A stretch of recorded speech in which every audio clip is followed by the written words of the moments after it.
5 થી 15% પઠાણી વ્યાજે લીધેલા 21,50,000ની સામે 23 લાખ ચૂકવી દીધા હોવા છતાં 1,50,00,000ની ઉઘરાણી કરનાર 3 વ્યાજખોરોની પોલીસે ધરપકડ કરી આગળની તપાસ હાથ ધરી છે।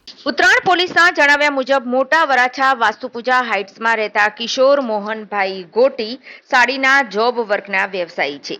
7 વર્ષ અગાઉ કિશોર ગોટી કાપોદ્રામાં સ્નેહ મુદ્રા કોમ્પ્લેક્સમાં હીરાનું કારખાનું ચલાવતા હતા। એ સમયે ધંધાર્થે નાણાંની જરૂરિયાત ઊભી થતા ફાઇનાન્સર અશોક તેજાભાઈ ખટાણા તથા પિતા પુત્ર ભરત માધાભાઈ દેસાઈ અને ગોપાલ ભરતભાઈ દેસાઈ પાસેથી જુદા જુદા વ્યાજના દરે ચેક આપી 21,50,000 લીધા હતા। વ્યાજખોરોએ સિક્યોરિટી પેટે બેંકના 4 ચેક, પ્લોટ અને ફ્લેટનો બળજબરીપૂર્વક દસ્તાવેજ કરાવી લીધો। જોબ વર્કનું હાલ કામ કરતા કિશોર ગોટીએ વ્યાજે લીધેલા 21,50,000ની સામે આ વ્યાજખોર ત્રિપુટીએ 23 લાખ પડાવી લીધા। તેમ છતાં પણ 6 મહિના અગાઉ મોટા વરાછાના એટલાન્ટા બિલ્ડિંગ ખાતેની ઓફિસે બોલાવી અને ઘરે રૂબરૂ જઈ વ્યાજ સહિત 1,50,00,000ની ઉઘરાણી કરી હતી।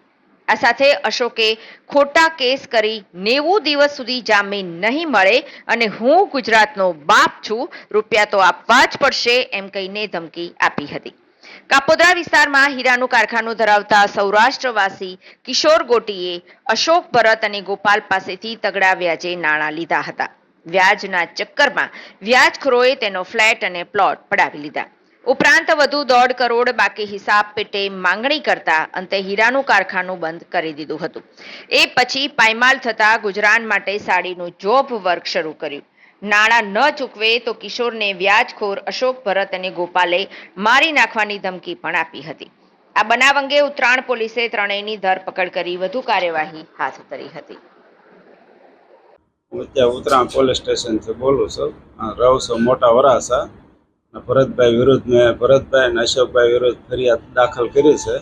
વ્યાજની પઠાણી ઉઘરાણી મારી પાસે કરે છે, મારી નાખવાની ધમકી આપે છે વારા ઘણે, અને અવારનવાર ઘેરે આવીને મારવાની ધમકી આપે છે, અને મને ઘણી વખત માર્યો છે।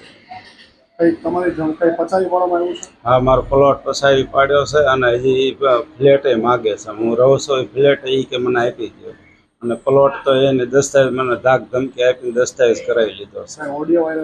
હા, ઓડિયો એ બધા રેકોર્ડિંગ હતા ને એ ઓડિયો વાયરલ કર્યો છે।